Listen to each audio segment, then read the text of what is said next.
But that clicking tells me that the 12th fret here is high. This customer brought their guitar in complaining about string buzzing, and there's 1, 2, 3, 4, 5, 6, 7 frets that are high. Well, it's April here in the Great Lakes, and the very first thing I check when I get a fret issue that comes into the shop is whether or not the fret has just popped up because of the dry winter. Just the way a fingerboard can shrink and you end up with the issue of sharp fret ends sticking out, which need to be filed usually. You can also end up with the fret that pops up because the slot that the fret is in, if it dries and shrinks a little bit, can release the fret just a tiny bit and it pops up. It doesn't bite, the tang on the fret doesn't bite in as well to the slot in the fretboard.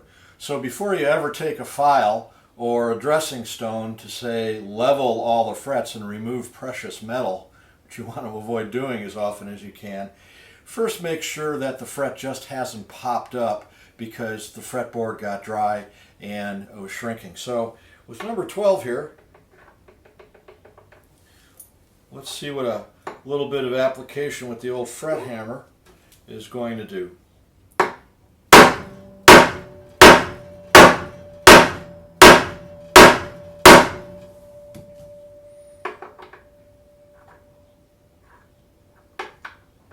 Problem solved.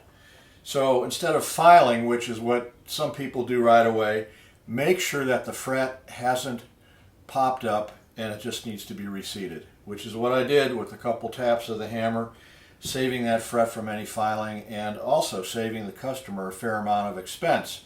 It's a couple dollars to have a fret reseated and evaluated versus, $85, $95 to have your frets addressed, removing precious metal.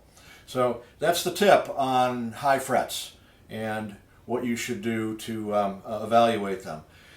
This is a handy little device that you put on 3 frets and then you rock to see if you've got a high fret. And that's how you evaluate it. Keep on picking. Have a great day. Remember, check that the frets are not popped up before you file the metal off. All right.